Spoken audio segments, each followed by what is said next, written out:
Inilah pendapat 15 tokoh non-muslim terkemuka dari seluruh dunia yang mempelajari dan meneliti biografi Nabi Muhammad dan mengakui keagungan dan kehebatan Nabi Muhammad Sallallahu Alaihi Wasallam. Lalu, siapa sajakah ke-15 tokoh non-muslim ini? Yang pertama, Karl Marx asal Jerman.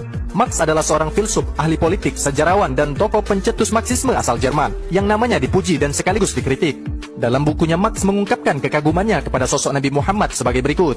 Lelaki Arab yang telah menemukan kesalahan agama Nasrani dan agama Yahudi itu melakukan pekerjaan yang sangat berbahaya di tengah-tengah kaum musyrik penyembah berhala, mendakwakan mereka pada agama tauhid dan menanamkan keyakinan tentang keabadian roh. Bukan hanya berhala untuk dideretkan sebaris dengan tokoh-tokoh besar saja, malah layak bagi kita untuk mengakui kenabiannya, dan dia adalah Rasul pesuruh langit untuk bumi. Yang kedua, Herbert Spencer. Herbert Spencer adalah tokoh filsuf yang juga mengakui kehebatan dan kejujuran Nabi Muhammad SAW. Dalam bukunya ia mengatakan, hendaklah kalian menjadikan Muhammad sebagai perlambang politik agama yang tepat dan seorang yang paling jujur dalam menerapkan sistemnya yang kudus di tengah-tengah umat manusia seluruhnya. Muhammad merupakan suatu sosok amanat yang dijelmakan dalam kejujuran yang murni, siang dan malam selalu tekun menghidupi umatnya. Yang ketiga, Michael Hart. Michael Hart dalam bukunya The 100 A Ranking of the Most Influential Person in History menempatkan Nabi Muhammad di urutan pertama dari 100 tokoh paling berpengaruh di dunia. Pilihan saya untuk menempatkan Muhammad pada urutan teratas sebagai tokoh yang paling berpengaruh di dunia dari masa ke masa mungkin mengejutkan semua pihak, tetapi dialah satu-satunya orang yang sukses baik dalam tataran sekuler maupun agama. Yang keempat, Lamartine. Lamartine adalah sejarawan terkemuka dunia yang menulis buku tentang Nabi Muhammad, History de la Turki. Di dalam bukunya ia mengatakan, jika keagungan dan pencapaian yang menjadi tolak ukur kejeniusan seorang manusia, siapakah yang berani membandingkan tokoh hebat manapun dalam sejarah modern dengan Muhammad? Tokoh-tokoh itu membangun pasukan, hukum, dan kerajaan saja. Mereka hanyalah menciptakan kekuatan-kekuatan material yang hancur, bahkan di depan mata mereka sendiri. Muhammad bergerak tidak hanya dengan tentara, hukum, kerajaan, rakyat, dan dinasti, tapi jutaan manusia di 2/3 wilayah dunia saat itu. Lebih dari itu, ia telah merubah altar-altar pemujaan, sesembahan agama, pikiran, kepercayaan, serta jiwa. Keaslian ajarannya begitu terjaga, tidak saja oleh karena penelusuran yang dilakukan para pengikut setianya, tapi juga oleh para penentangnya. Muhammad adalah seorang agamawan, reformasi sosial, teladan moral, administrator massa, sahabat setia, teman yang menyenangkan, suami yang penuh kasih, dan seorang ayah yang penyayang, semua menjadi satu. Yang kelima, Rama Krishna Rao. Rama Krishna Rao dalam bukunya Muhammad, The Prophet of Islam, Rama mengatakan, kepribadian Muhammad sangat sulit untuk menggambarkannya dengan tepat. Saya pun hanya bisa menangkap sekilas saja betapa ia adalah lukisan yang indah. Anda bisa lihat, Muhammad sang nabi, Muhammad sang pejuang, Muhammad sang pengusaha, Muhammad sang negarawan, Muhammad sang orator ulung, Muhammad sang pembaharu, Muhammad sang pelindung anak yatim piatu, Muhammad sang pelindung hamba sahaya, Muhammad sang pembela hak wanita, Muhammad sang hakim, Muhammad sang pemuka agama. Dalam setiap perannya tadi, ia adalah seorang pahlawan.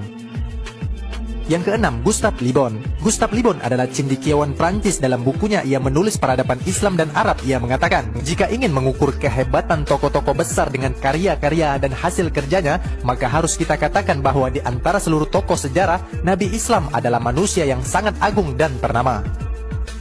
Yang ketujuh, Profesor Snack Hargani. Profesor Snack Hargani dalam bukunya Al-Hayat mengatakan, Liga Bangsa-Bangsa yang didirikan Nabi umat Islam telah meletakkan dasar-dasar persatuan internasional dan persaudaraan manusia di atas pondasi yang universal yang menerangi bangsa-bangsa lain.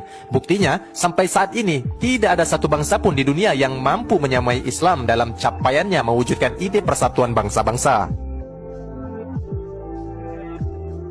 Yang kedelapan, Thomas Carlyle. Thomas Carlyle dalam bukunya An Hero's Hero Worship and the Heroic in History mengatakan, betapa menakjubkan seorang manusia sendirian dapat mengubah suku-suku yang saling berperang dan kaum nomaden atau baduy menjadi sebuah bangsa yang paling maju dan paling berperadaban hanya dalam waktu kurang dari 2 dekade. Kebohongan yang dipropagandakan kaum barat yang diselimutkan kepada orang ini atau Muhammad hanyalah mempermalukan diri kita sendiri. Sosok jiwa yang besar, yang tenang, seorang yang mau tidak mau harus dijunjung tinggi. Dia diciptakan untuk menerangi dunia. Begitulah perintah sang pencipta dunia. Di antara aib terbesar yang ada hari ini ialah bahwa masih ada saja orang yang mengatakan bahwa Islam adalah agama bohong dan Muhammad adalah penipu. Yang kesembilan, John Davenport. John Davenport adalah cendekiawan Inggris yang berpendapat terhadap Nabi Muhammad bahwa dari segi keindahan dan kebaikan watak dan perilaku, Muhammad memiliki keistimewaan yang sangat tinggi. Mereka yang tidak memiliki watak-watak seperti inilah yang memandang beliau sebagai sesuatu yang tak bernilai.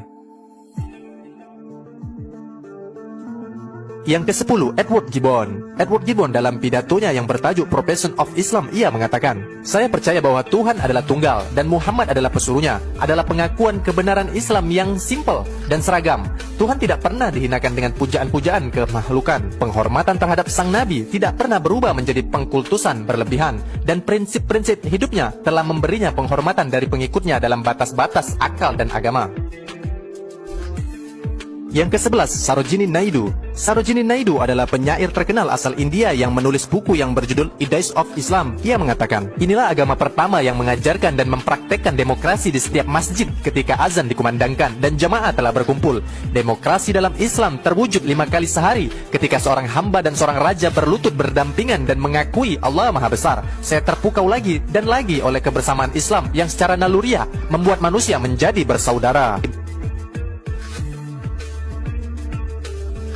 Yang ke-12, Bosworth Smith.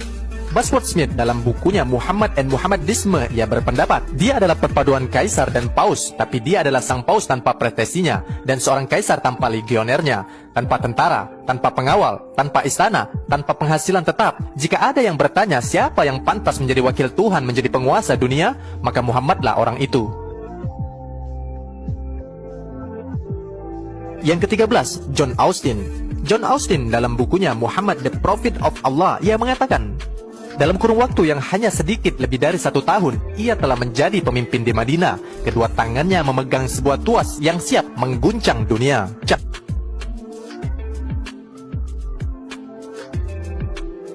Yang ke-14, Profesor Giles Manserman. Profesor Giles Manserman dalam pernyataan sebuah bukunya, Pastur dan Sark, adalah pemimpin dalam satu hal. Gandhi dan Confucius pada hal lain, serta Alexander, Caesar dan Hitler mungkin pemimpin pada kategori kedua dan ketiga. Yesus dan Buddha mungkin hanya pada kategori kedua. Tetapi pemimpin terbesar sepanjang masa adalah Muhammad yang sukses dalam semua kategori. Yang ke-15, George Bernard Shaw.